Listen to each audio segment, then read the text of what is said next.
Hey there and welcome, guys. I am your sexy and savory host for today, Jeff Michaels, or JM Sports, as some of you may know me.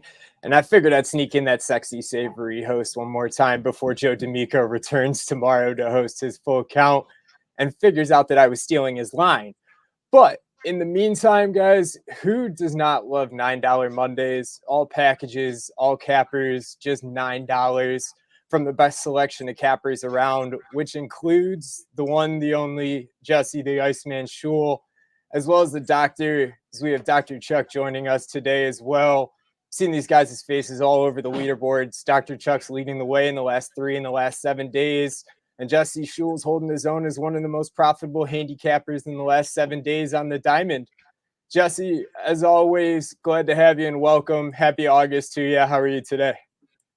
Happy to be with you guys today. You guys are two of my favorite guys to work with. Yeah, I'm excited. August means Vegas meet and greet quickly approaching. I know we'll see you there, Dr. Chuck, but glad to see you here with us today too. How are you? Yeah, no, I completely echo Jesse's sentiments there. I love working with you too, and Chris and Kyle behind the scenes. But I'm glad to be back. I'm glad that it's August because I love baseball season, and I have worked on some of the niche sports. But it's football is in the air, folks, and I know for sure Jesse and I are excited for football. Obviously, I know Jeff is looking at that 6-game suspension and figuring out what he's how his team's gonna look that way. And but yeah, I mean, obviously, matter at hand is baseball, so stay focused. It's trade deadline too, so absolutely excited. I don't know if exciting is the right word, but eventful day in Cleveland football today, even in the first day of August. But gentlemen, then we'll get started. Take things right over to the round table games. Lots of action on the diamond for you today. And in game one today, Texas plays at the home team is the definitive favorite, currently sitting at minus 160. John Gray on the mound taking on a Baltimore Orioles team that sends right-handed pitcher Spencer Watkins to the hill. Baltimore's been one of the hottest teams in July and currently sits at the 500 mark, 51-51, fourth in the AL East. 17 and a half games behind New York, but just 3 games back in the wild card hunt. While Texas has struggled this month, they're still third in the AL West with a 46-55 record. Find themselves 20 games back at Houston and 7.5 games out of the wild card picture. But let's see what the Iceman has to say about this matchup in Arlington today. Jesse? This is one I'm excited to talk about. You guys might remember I did mention last week that our colleague from Wager Talk, Tony Mejia, mentioned on his Twitter that he's tempted to fade the Orioles for the entire second half of the season. And I hit Tony back and said, I'm probably more inclined to take the Orioles on the run line for the entire second half of the season. However, I don't do systems plays like that. My method of handicapping is I handicap every game as an individual event, and I want to know all the ins and outs of starting pitchers, matchups, injuries before I'm going to make a wager on any of these games. But interestingly enough, the Orioles are 5-5 coming out of the break, so fading them has been okay. 7-3 on the run line, though. That's a little better. And I'm looking at them today, and they're a huge underdog. I mean, the Rangers losing record overall, losing home record. I know John Gray has been decent, but his last start, he gave up 4 runs, 5 hits, 4 walks, and a loss to Seattle. Spencer Watkins, 2-0, 2.65 ERA, last 5 starts. I really like Baltimore plus the runs here. I mean, why not? I won't say much other than I like your points. You may hear a little bit more on my opinion later. But Dr. Chuck, let's see. What do you have to add to it too? So obviously both Jesse is constantly talking Orioles and with merit because he doesn't do system plays necessarily. But if he was doing a system play, he would say things like the Orioles as a dog in July have had 15 times. They're 13-2 on the run line and they won 8 of them. I mean, I couldn't think. I love that we're talking this game because it gives Jeff a chance to talk about it. It gives Jesse a chance to, bring up Mejia and the combating. Are you going to fade an entire team if they overachieve? we've talked a lot about the Yankees maybe doing too much early on, and can that be sustained and that type of stuff. But this, I can't think of anything that I want to be farther away from. I love that you two are not, because this is just, I couldn't think of anything that reeks more. I immediately saw this and had to check, and I was right. The Rangers haven't been a favorite this big yet this year, except one time they were minus 180 against the Athletics. And so I can't, it's just gross. I don't want to be begged to take a team that's a dog on the road, that's won 13 of 15 times on the run line, wins half the games. I mean, and Spencer Watkins has been phenomenal.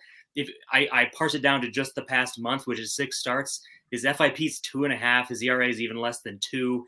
He really ranks legitimately in the top 10 starters with FIP just over the last 6 starts. And so it further makes less sense. I'm not sure of Seager's status. Jesse said John Gray's been decent, but he hasn't even been as good as Watkins. And the Rangers are the other team. Jeff knows this all well, and everybody else probably does too. But the Rangers are the other team that, as a dog, are just printing money on the run line. Well, that's not the spot they're in. And so I respect everybody's analysis here. I'm a little nervous just in general with the Orioles, because I don't want the weekend series over the weekend against the Reds to have made any decisions for Elias. I don't want him to trade Trey Mancini just because of heart. He is the heart and soul of that team. He's the only piece that they probably would trade unless someone makes an offer they can't refuse on Mullins. I just don't want it to happen. I don't want, a lot of things can happen in the dugout tonight and tomorrow during the games, and he's one guy I don't want to see moved. So I hope that that's not going to mark a pall over this game or play into the line at all. But I can't pull the trigger on any of this, even though there's no way I would be on the Rangers. Yeah, you said it. You said it with Spencer Watkins, Dr. Chuck, but dating back in the last month, Baltimore has straight up has the 6th best win percentage since July 1st at 16-19, and Texas is 26th since July 1st at just 10-17. And as I'll tell you later, 20-5 on the run line for Baltimore since July 1st too. So I like it, guys. But Game 2, a game I paid attention to well, but Kansas City heads to Chicago. This is the first matchup since May 19th between these two AL Central teams, where today the White Sox find themselves as a minus 155 favorite with Michael Kopech on the mound, while Kansas City sends Brad Keller out there for his 20th start of the season. Kansas City's 40-62, and they may be in last place in the AL Central, but the White Sox are 51-50 and still find themselves in third. They're just 2 games back of Minnesota for the division lead. And surprisingly enough, they're even farther at 2.5 games back out of the third wild card spot in the AL. But let's see what Dr. Chuck has to say about this AL Central game.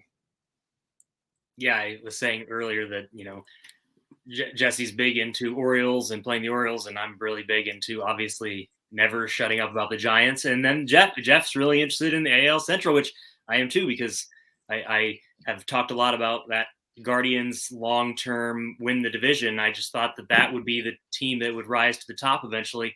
And I just can't figure out these White Sox. Just over the weekend, Jesse and I were actually discussing, they're finishing up a home series with the Athletics. They're facing Adam Oller yesterday, it's hard to find anything positive about. Dylan Cease, who it's hard to find anything negative about, and still that was never really locked down. They just don't have any of that. The only time I hear about him is when La Russa does something stupid, or Tim Anderson's facing a suspension and appealing something else, or their starting pitching is an issue because Lance Lynn and Lucas Giolito look nothing like their 2021 selves.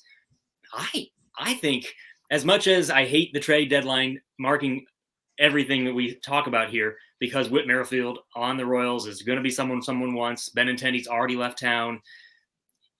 I would be inclined to take the Royals on the first 5 money line there with Brad Keller. He's been really solid. His FIP is superior to his ERA. Kopech is the exact opposite of a pitcher that I could back. He's got good stuff, and he should be better, but that's kind of the whole story of the White Sox this season.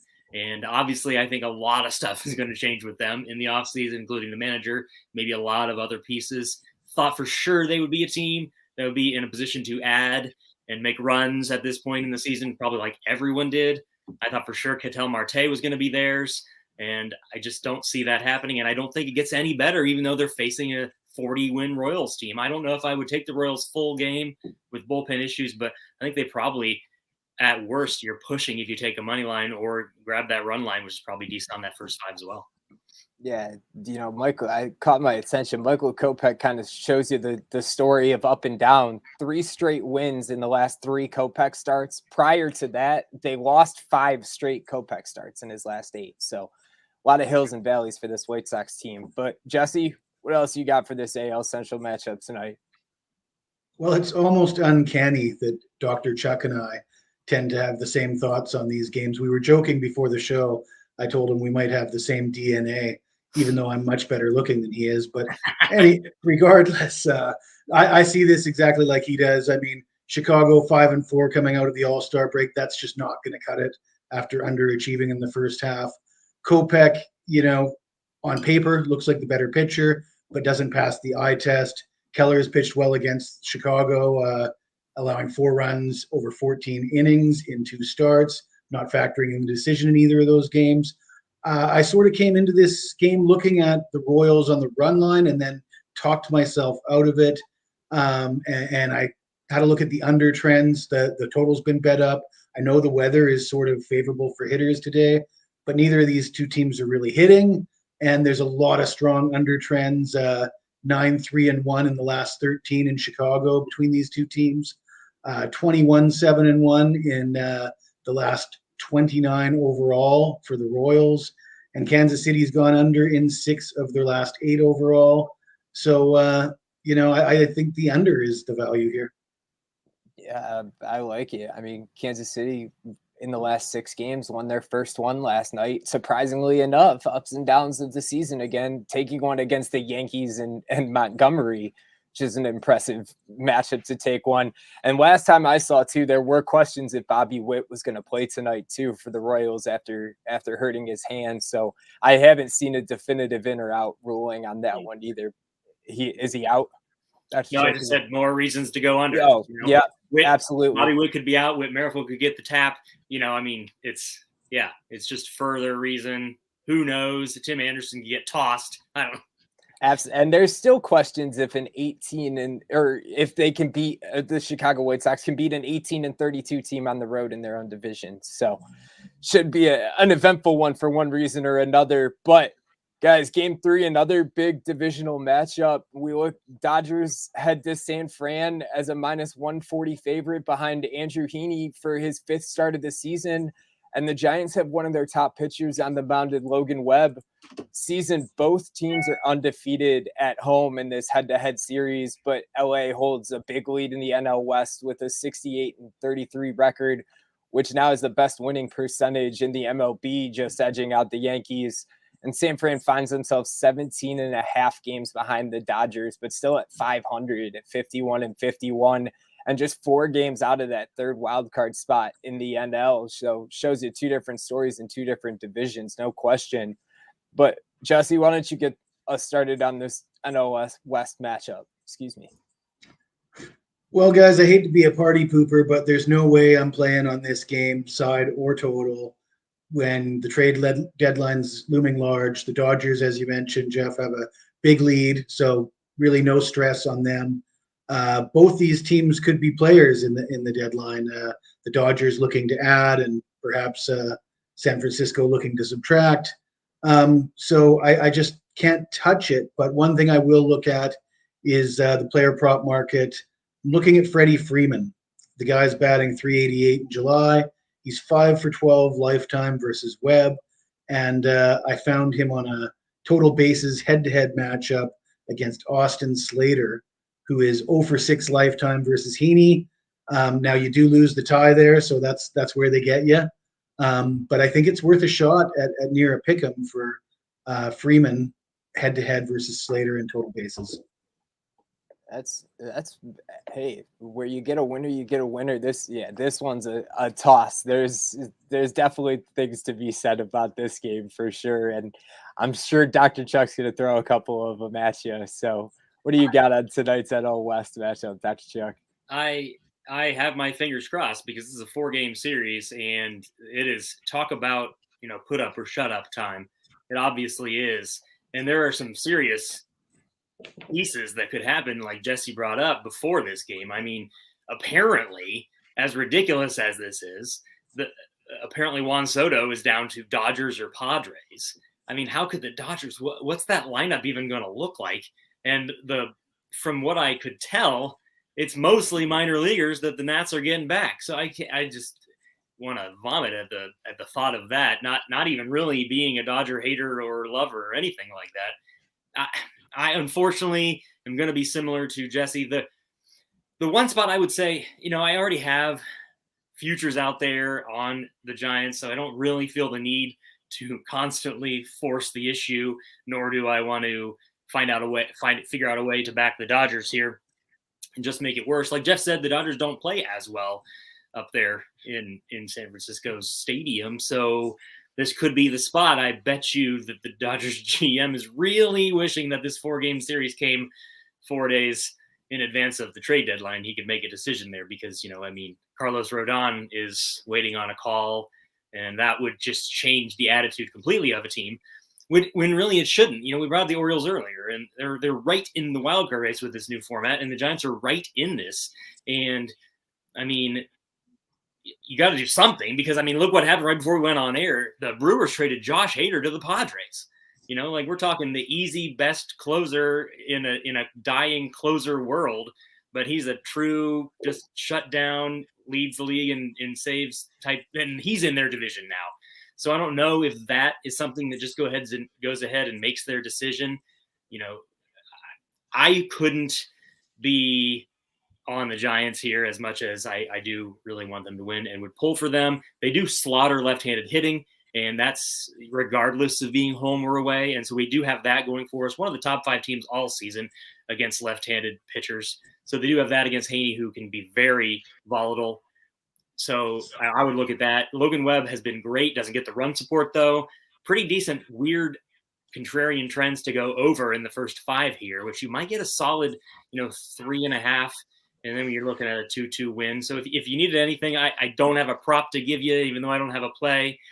But as contrarian as it would probably be with what looks to be a pitching matchup and Logan Webb being able to shut them down and the Dodgers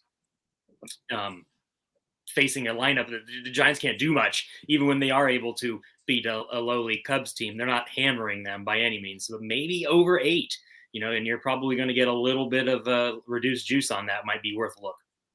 Yeah, I was going to say it too with Josh Hader. San Fran really does have to do something. They're 16-21 against their division. It's hard to win a division when you're a talented team and you can't beat your own division, not to mention the talent that's being added to the division at this trade deadline. And to that point, in these tough divisions, we knew that maybe the 2 best divisions were going to be the NL West and the AL East. We didn't know that every team was going to be so good. The Diamondbacks have fallen off a little bit, but people probably were projecting the Diamondbacks to win 40 times this year, and that's not been the team they showed up to be. And the Rockies are solid as well. And so that is part of the problem. Is I don't have the numbers in front of me, but I bet those 21 wins have a handful of Rockies and Diamondbacks.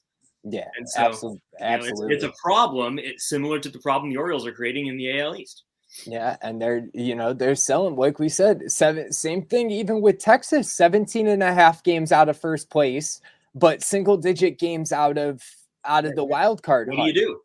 And now you're looking to sell. I was going to say too, I was watching that Giants game, 2 nights ago that Rodon went, and you could tell as soon as they pulled him, he immediately had emotions and reactions, thanking and communicating with his players. Like even he was under the intention that he had a name that, could hear a phone call in the next day or 2, obviously. So always an eventful time around the trade deadline, without question, whether you're a buyer or a seller, especially now with 3 teams in the wild card. Right. So, but guys, nonetheless, 3 roundtable games we got, and head over to the best bet section, guys. I'm going to get things started with you today. I do have a big 4-unit play up on the premium site at SportsMemo. number 2 on the site in profit in baseball dating back to the 1st of July. And I've hit 7 out of the last 10 on 4-unit plays and higher. And like I said, best bet of the month is loaded. But while we're still thinking about those roundtable games that we were talking about, I am going to head back to that first one, like we mentioned before. And I really do like that run line, that Baltimore run line play to be my best bet of the day. And it's hard to deny that Baltimore's been one of the best teams in the league on the run line this year. But they've also been, as I mentioned, one of the hottest teams in July straight up, which has given them that 20-5 record on the run line. Spencer Watkins has been the man in run line games. They're 11-2 on the run line in his last 13 starts, including winning 10 out of the last 11. And Watkins has helped propel the Orioles to a 9-1 record on the run line in his starts against teams hitting 265 or worse. Not to mention Baltimore's dominated struggling bullpens, and Texas has struggled, to say the least, from their bullpen aspects recently. They're 42-14 on the run line against bullpens blowing 38% or more of their saves this season. And they're an impressive 28-8 on the run line as a dog against a starting pitcher with an ERA under 4, which includes a 12-1 record on the road. And, the guy said it too. John Gray hasn't been great. He hasn't been horrible, but in just 80% of his losses on the run line have come in just 61% of his starts that have occurred on grass fields. So for whatever reason, he's struggling on the grass, and Texas can't revenge a 1-run loss. They come close in their last game, but they're just 6-15 revenging a 1-run loss on the run line this season, including a 3-12 record off a win this year. So I really do like that Baltimore team to cover that run line against a surprise Texas favorite, especially at that level. But guys, let's send things over to the other guys, figure out what they got their eye on this week, what they may have available for you on the premium sites today, and as well giving you those best bets that you guys have all been waiting for. We are going to head over to, I'm sorry, guys, Dr. Chuck first. I apologize. I had it backwards. We're going to head over to Dr. Chuck first, hear from him first. I'm ready. Well, yeah, so check it out. Of course, it's $9 Monday. We still have $9 baseball up. We've really been hammering it in very late to the party on putting out tennis plays. One of the things that have always made myself most profit, but I've never really delved into releasing them, and that's what we've been doing this past week. And we are at the top of the leaderboard. We had an amazing baseball week. We have won 10 straight baseball plays, but we were up 50 units just last week in tennis. And so that's pretty much what's gotten us to the top. We do have $9 plays up right now. Tennis package is happening as I speak, and we are going to be one of the $2 cappers tomorrow at SportsMemo. So check that out as well. Not slowing down. The tennis is nice because it is year round, and sometimes it's in the middle of the night here, unfortunately, but the plays will be released in a timely fashion. And we've also worked on some PGA. And so we're going to do that each week. We put out 5 plays in each PGA tournament each week and focusing on that. But as far as our baseball play tonight, we're doing something a little bit different here. Jesse and I think Jeff's with us too. It's not in vogue. It's not, it's not hip to put out big chalk plays, no matter what system you can put out.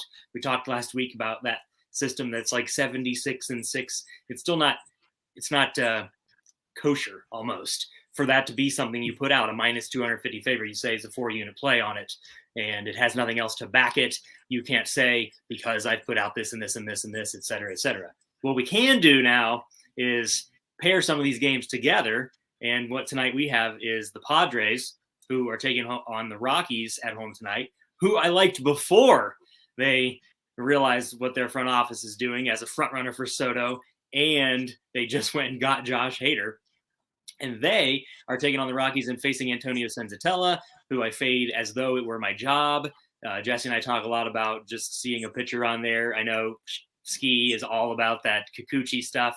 Senzatella is pretty much of that vein. It's funny that Jeff has a 5-20 or a 20-5 trend because Antonio Senzatella, as a a road starter. The Rockies are 5-20 in his last 25, going back to 19. And on that front, it's Clevenger. The Padres have got to look, have a great outlook going forward now with the moves that are happening. They might even get some information during the game tonight. And I can't imagine that it's not going to make them feel great. Plus, we're looking closer and closer by the day to getting Tatis Jr. back, who isn't going to be involved in any trade. And so we're looking at a team that could have Manny Machado, Fernando Tatis Jr., and Juan Soto in the infield, or however they would coordinate that team.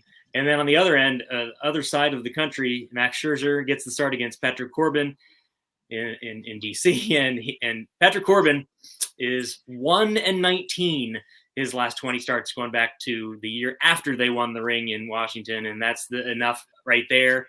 I'm also playing the Mets run line. If you want to play that, it's not as valuable as putting these two teams together. At the line that we put them out this morning, it was a plus line. So I don't know where it's at now. It might even be even, but it's good to pair these together all the way up to like -10, -120, because we just need them each to win. And the trends are all about it. Hey, just more excitement in the NL West for you guys tonight too. So we'll see what happens with that trade deadline. But Jesse, what do you got for us tonight? Your best bet, or over on the premium site going on today? Well, it's $9 Monday, and I got not one, not two, but three plays available for Major League Baseball on $9 Monday. But I'm going to give you a bit of a disclaimer. Chuck and I think along the same lines, and I too am inclined to play a few favorites. And if you don't like favorites, stay away from me today. But as far as my best bet for this show, I will give you another dog. And I think you guys will like this just as much or more than the Orioles on the run line. I'm looking at the Mariners versus Yankees. Of course, the Yankees are slumping a little bit. They've got an 11.5 game lead in the AL East, so they got nothing to stress about. They're only 5-6 since the All-Star break. Domingo Germán allowed 7 runs on 11 hits and 3 walks in 7 2/3 innings, losing his last 2 starts to Houston and the Mets. And on the other side, you got Marco Gonzalez going for Seattle. Now, Marco Gonzalez has a record of 6-10. His ERA is just 3.66, which isn't bad, but his win-loss record doesn't look very good. Interestingly enough, the Mariners are 3-1 straight up, and 3-1 straight up in his last 4, 11-4 against the spread in his last 15. Seattle has covered the run line in 5 of their last 6 versus the Yankees. And I like the first 5 here, plus a half, plus money. Seattle's just the team that needs it more, and I like their pitcher a lot better than Domingo Germán. Yeah, Germán's one of those injury guys. That's another big thing coming into play this year. As Dr. Chuck mentioned, Tatis is a huge change, and Domingo Germán coming back from injury hasn't been the same pitcher either. So I like it. I do. Guys, I want to say thank you for joining us. Special thanks to Chris back there behind the scenes. Hope you enjoyed your couple days away, but as always, glad to have you back. Thank you, Jesse, Dr. Chuck. And Joe D'Amico will be back for you guys tomorrow in his full count return. And on behalf of all of us here at Sports Memo, we'd like to say thank you for watching, and hopefully we made your baseball betting decisions a little easier for this Monday afternoon. Have a good one, guys.